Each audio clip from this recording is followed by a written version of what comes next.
Comment corriger toute erreur du plugin Regenerate Thumbnail sur votre site web? C'est la question qui vous a amené à cette vidéo.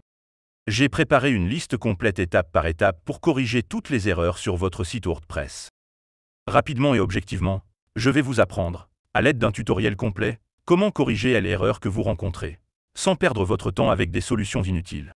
Si c'est ce dont vous avez besoin, passons au contenu. Voici une étape très importante que vous ne pouvez pas négliger. Utilisez un bon hébergement de site web. 90% des problèmes que nous rencontrons sur les sites WordPress sont toujours liés à l'hébergeur. Dans certains cas, la version PHP est obsolète. Dans d'autres cas, PHP n'a pas d'extension autorisée ou des fonctionnalités sont manquantes. Par conséquent, nous recommandons les serveurs Hostinger afin que vous puissiez utiliser PHP dans votre hébergeur. Quel que soit le pays dans lequel vous vous trouvez, ils disposent d'un support multilingue et servent le monde entier. Ils ont un plan spécifique pour WordPress avec gestion et c'est l'un des meilleurs plans pour WordPress. Nous avons testé plusieurs sites dans le cadre de ces plans. À partir du plan initial, vous pouvez héberger jusqu'à 100 sites web et ils sont compatibles avec absolument tout le monde. Sur tous les plugins que nous avons testés à ce jour, nous n'avons trouvé aucun plugin qui ne fonctionne pas dans l'environnement Hostinger. Il dispose également d'un système dans le panneau pour vérifier les virus dans les installations WordPress, effectuer des mises à jour dans le panneau et vérifier la compatibilité des plugins, ce qui vous aidera à résoudre la plupart des problèmes. Il y a un lien dans la description et si vous achetez un forfait annuel ou plus, utilisez notre lien pour soutenir notre chaîne.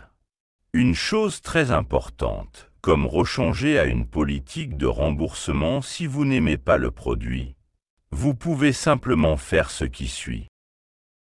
Achetez un hébergement chez Rechanger, installez un site WordPress, installez tous les thèmes et plugins que vous avez sur votre site web actuel.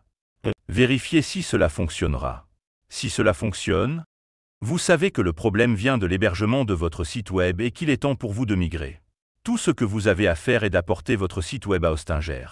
Même, Hostinger effectue la migration gratuitement pour vous. Tout ce que vous avez à faire est de rejoindre l'un de leurs plans. Je recommande Cloud Startup pour les sites qui ont besoin de plus de performance et j'appelle l'équipe d'assistance qui vous aidera dans le processus de migration. Avant d'apporter des modifications, vous devez sauvegarder votre environnement. Il est très important d'avoir une sauvegarde de votre site web. Même en cas de problème, effectuez une sauvegarde du site web dans son état actuel. Vous pouvez demander à l'équipe d'assistance de votre société d'hébergement ou vous pouvez embaucher Hostinger, lien dans la description, et vous pouvez avoir leur sauvegarde automatique. La sauvegarde sur le panel Hostinger est très simple à faire. Je vais enseigner ici et presque toutes les sociétés d'hébergement sont identiques. Dans le panel de votre hébergeur, vous accédez au fichier et vous aurez l'option de sauvegarde. En arrivant ici à l'option de sauvegarde, je peux cliquer sur Créer une nouvelle sauvegarde. Je viens de sélectionner, il m'avertit qu'il va écraser la sauvegarde précédente, continuer et il commence à créer ma sauvegarde. Je dois attendre que cette sauvegarde soit terminée. Je peux donc commencer à apporter les modifications qui résoudront les problèmes liés au plugin et au thème de mon site web. OK, sauvegarde terminée. Vous pouvez maintenant accéder à votre site web et apporter les modifications nécessaires. Si vous rencontrez un problème, il est très simple de restaurer la sauvegarde. Vous pouvez venir ici pour restaurer le site web. Sélectionnez la date de la sauvegarde que vous avez effectuée. Cliquez sur Restaurer et il effectue tout le processus. Ceci chez Hostinger. Si vous utilisez une autre société d'hébergement, contactez simplement le support technique et il vous aidera à résoudre le problème et à effectuer une restauration si nécessaire. C'est la première étape pour résoudre les problèmes. En fait, si vous rencontrez un problème et n'avez aucune nouvelle information sur le site, vous pouvez essayer de restaurer les anciennes sauvegardes pour voir si cela résout le problème que vous rencontrez. La désactivation des plugins WordPress est aussi une étape qui résout généralement certains problèmes. Il se peut que ce que vous ayez dans votre environnement soit un problème de compatibilité et non un problème spécifique au plugin. WordPress est un immense écosystème et parfois certains développeurs développent des plugins qui entrent en conflit avec d'autres plugins. La meilleure façon de savoir si le plugin que vous souhaitez utiliser est en conflit avec un autre plugin. En arrivant sur le tableau de bord WordPress et en désactivant les plugins. En cliquant sur « Désactiver le plugin » et simplement « Désactiver ». Cependant, cela a un petit problème. Dans certains cas, vous ne pourrez pas ouvrir le tableau de bord WordPress, si votre cas est un cas où WordPress ne le fait pas. Je ne vais même pas ouvrir le panneau. Je vais vous apprendre à désactiver le plugin d'une autre manière. Ouvrez le panneau de votre hébergeur. Allez dans Fichier et Gestionnaire de fichiers ou Gestionnaire de fichiers.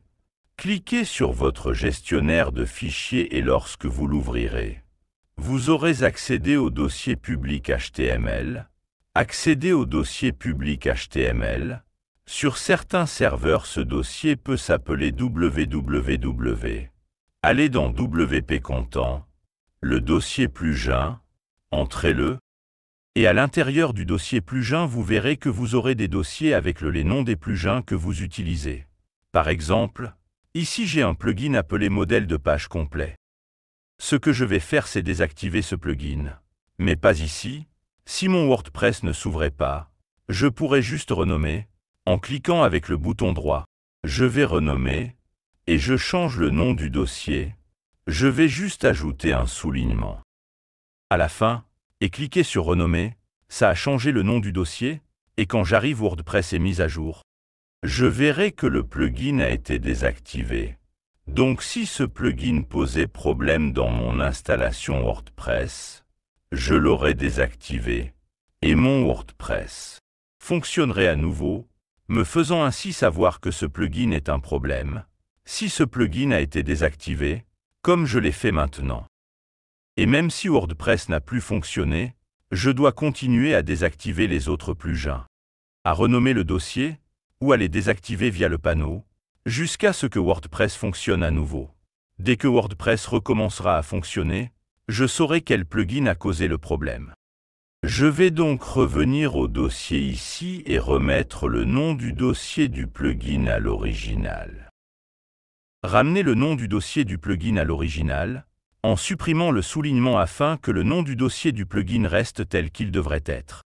Je mets à jour ma page de plugin et je peux désormais réactiver le plugin. Tous les autres, à l'exception du plugin qui a créé l'erreur au sein de mon site. De cette façon, je saurai lesquels des plugins dont je dispose dans mon environnement ont généré une erreur dans WordPress.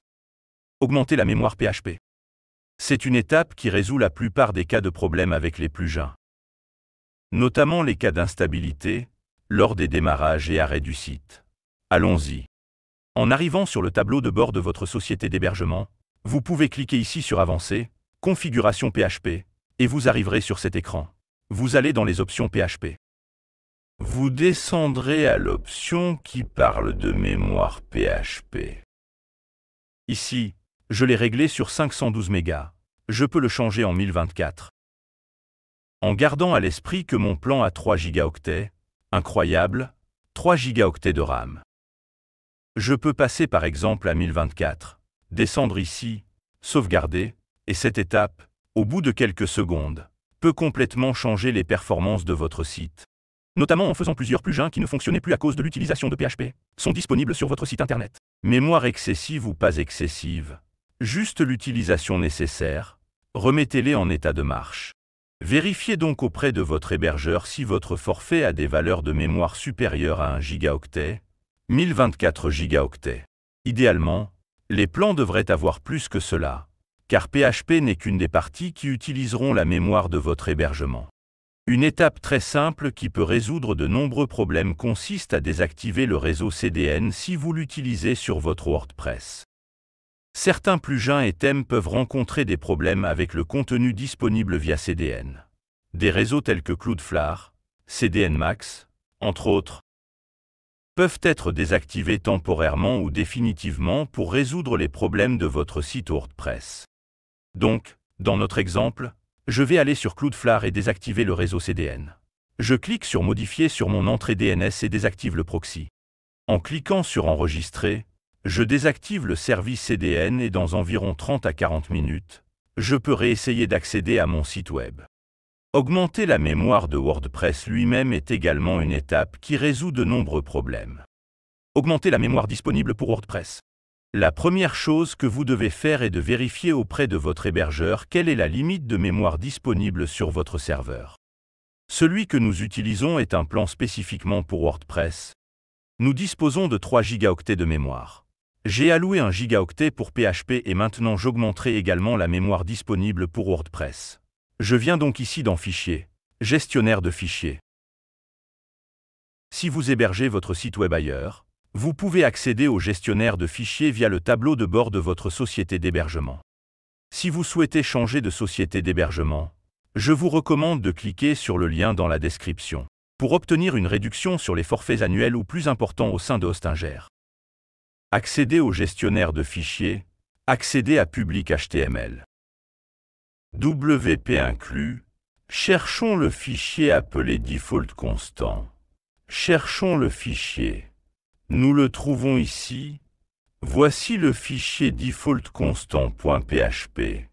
Double-cliquons sur le fichier. Faisons défiler et ici où WordPress fixe les limites de mémoire, nous mettrons cette limite de mémoire à 1024.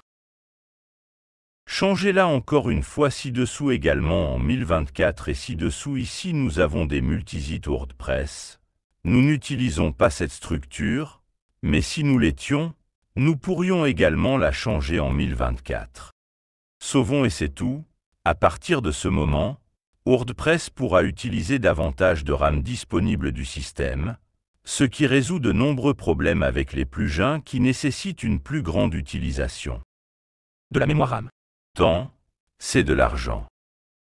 Si vous avez besoin d'une équipe pour résoudre des problèmes avec vos applications, votre infrastructure et votre application web, contactez-nous.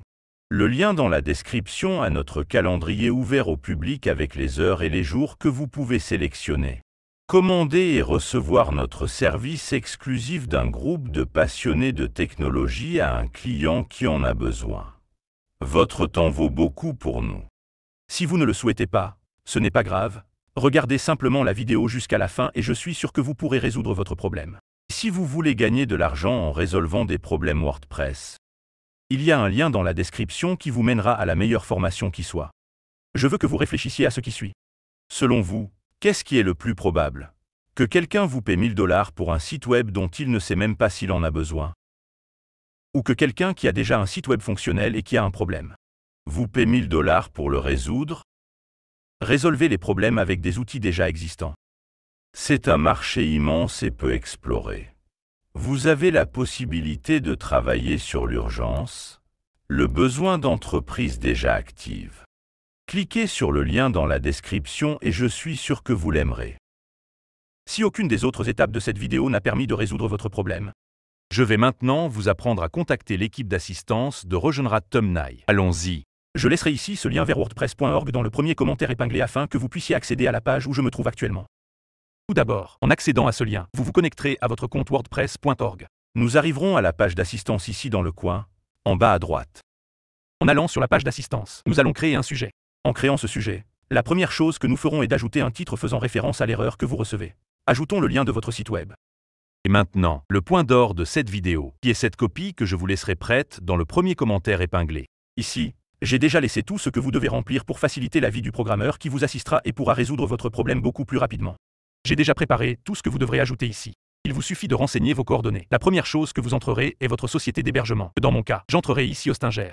Vous devrez également saisir votre version PHP, votre version WordPress et la version du plugin que vous utilisez.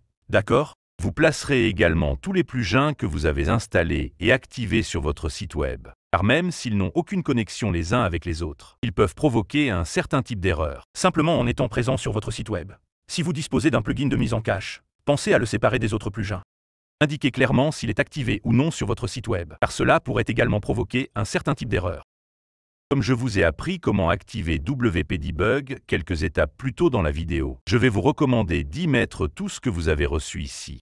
Mettez n'importe quel type de message, n'importe quel type d'erreur, n'importe quel type de chose qui vous a été donné par WP Debug. Vous pouvez l'ajouter ici dans le message que vous enverrez au support.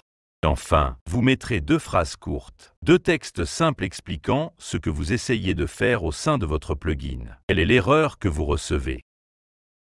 Quelle est l'erreur que vous recevez? Non, vous expliquerez d'abord ce que vous essayez faire et comment cela devrait fonctionner. Puis ajoutez un texte très bref expliquant comment cela fonctionne réellement et quelle erreur vous obtenez. Beauté, c'est tout ce que vous aurez besoin de mettre ici. Maintenant nous allons mettre quelques jolies petites balises ici. Pour indiquer clairement que ce message ici concerne une erreur et un addendum final. Chaque fois que vous écrivez tout type de message à envoyer, type de support, tout type d'entreprise, quoi que vous fassiez sur Internet, n'oubliez pas de toujours le faire en anglais, car l'anglais est la langue principale utilisée sur le web et c'est la langue la plus parlée dans le monde entier. Même si ce n'est pas votre langue principale que vous utilisez habituellement dans votre vie de tous les jours. Écrivez en anglais pour faciliter la vie du personnel d'assistance qui vous assistera et il accordera certainement une attention particulière et répondra plus rapidement à votre ticket si que ce soit écrit en anglais et pas dans une autre langue. D'accord? Ça y est, enfin, il y a quelques cases ici que vous pouvez cocher. Les deux premières sont liées à ce que vous avez écrit à l'intérieur de votre ticket. Je vous recommande donc de les lire. Mais vous n'aurez probablement pas besoin de cocher aucune d'entre elles. Je vous recommande donc de ne cocher que le dernier. Ce qui permettra à wordpress.org de vous avertir par email lorsque votre ticket aura reçu une réponse. Ça y est, vous pouvez le soumettre. Vous aurez déjà contacté l'équipe support du plugin. Il suffit d'attendre qu'ils répondent. Ce qui ne sera probablement pas le cas. Cela prend beaucoup de temps compte tenu de toute cette méthode que je vous ai donnée ici. Et ça y est, la vidéo se termine ici. Merci. Parlez.